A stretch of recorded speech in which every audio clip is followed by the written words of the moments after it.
தோல்வி, வெளியூரிலும் தோல்வி, வேலை இல்லாமல் இப்படி, அண்ணாமலை மீது செந்தில் பாலாஜி அட்டாக். இதை பற்றின விரிவான கருத்து தான் இந்த காணொலியில் நம்ம பார்க்க போகிறோம். தேர்தலில் உள்ளூரில் நின்னாலும் தோல்வியை சந்திச்சு, வெளியூரில் நின்னாலும் தோல்வியை மட்டுமே சந்திச்சு, தொடர் தோல்விகளை மட்டுமே சந்திச்சுட்டு வரக்கூடியவங்க இந்த மாதிரியான அவதூறு கருத்துக்களை பேச தான் செய்வாங்க, அப்படி பரப்பிட்டு தான் இருப்பாங்கன்னு அமைச்சர் செந்தில் பாலாஜி பாஜக மாநில தலைவர் அண்ணாமலையை கடுமையாக சாடியிருக்காரு. கோவை ரேஸ்கோர்ஸ் பகுதியில் நேற்று மாலை நடந்த தனியார் நிகழ்ச்சியில் மின்சாரத்துறை அமைச்சர் செந்தில் பாலாஜி கலந்துட்டு இருந்திருக்காரு.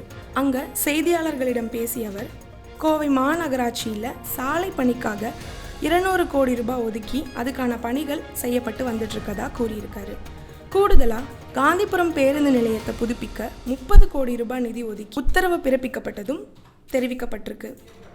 சக்தி சாலை அகலப்படுத்துவதற்காக 54 கோடி ரூபாய் ஒதுக்கி முதல்வர் உத்தரவிட்டிருக்காரு. கூடுதலாக நிதி தேவைப்பட்டாலும் அதில் தருவதற்கு முதல்வர் தயாராக இருக்கிறதா தெரிவிச்சிருக்காரு. அப்போது அதானி திமுக தொடர்பாக பாஜக மாநில தலைவர் அண்ணாமலை தொடர்ச்சியாக கருத்து தெரிவித்து வரதை குறித்து செய்தியாளர்கள் கேள்வி எழுப்பியிருக்காங்க.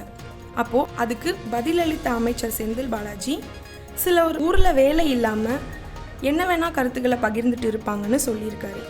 ஊரில் நின்னாலும் தோல்வியை சந்திச்சு, வெளியூரில் நின்னாலும் தோல்வியை மட்டுமே சந்திச்சு, தொடர் தோல்விகளை பார்த்துட்டே வரக்கூடியவங்க, அரசியலில் முகவரி எதுவும் இல்லாமல் இருக்கவங்க, தன்னோட இருப்பை காட்டிக்கிறதுக்காக ஏதாச்சும் செய்யணும் இல்லையா, வெளிச்சத்தில் தான் தெரியறதுக்காகவும் சில அவதூறு கருத்துக்களை பரப்பினா தான் வெளியே தெரிவேன்ற மாதிரியும் இந்த மாதிரியான கருத்துக்களை பரப்புறதா தெரிவிச்சிருக்காரு. அந்த அவதூறு கருத்துக்களை பற்றி எதுவும் கவலைப்படுறதுக்கு அவசியம் இல்லை. அரசியலில் இருக்குது அப்படின்னா ஒரு நாகரிகம் இருக்க வேணும், அரசியலில் இருக்கக்கூடியவங்க பக்குவப்பட்டவங்களாக இருக்கணும்னு சொல்லியிருக்காரு.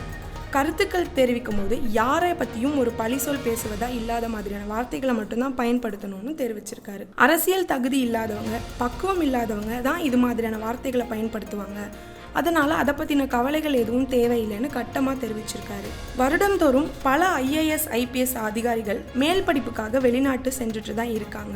ஆனால் அதை குறித்தெல்லாம் எந்த மீடியாவும் பேசுறதில்லை. வருடந்தோறும் பல IAS IPS அதிகாரிகள் மேல் படிப்புக்காக வெளிநாடு சென்றுட்டு தான் இருக்காங்க. மீடியாக்கள் யாரும் அதை குறித்து பேசுறதில்லை. ஆனால் ஒரு நபரை பற்றி மட்டும் செய்திகள் அதிகமாக வெளியாகிட்டு இருக்கு. மத்திய அரசு தேர்வு செஞ்சு லண்டனுக்கு அனுப்பிய 11 நபர்களில் அண்ணாமலையும் ஒருவர். சேலம் மாவட்ட ஆட்சியர் ரோஹிணி IAS அவர்களும் போயிருக்காங்க. ஆனால் அதை பற்றியெல்லாம் பேசாமல் அண்ணாமலையை பற்றி மட்டும் வரிஞ்சு கட்டிட்டு செய்தி போடுறதெல்லாம் ஏன், அவரை மட்டும் ஏன் மிகைப்படுத்தி காட்டணும் அப்படின்ற கேள்வியை கேட்டதும் குறிப்பிடத்தக்கது.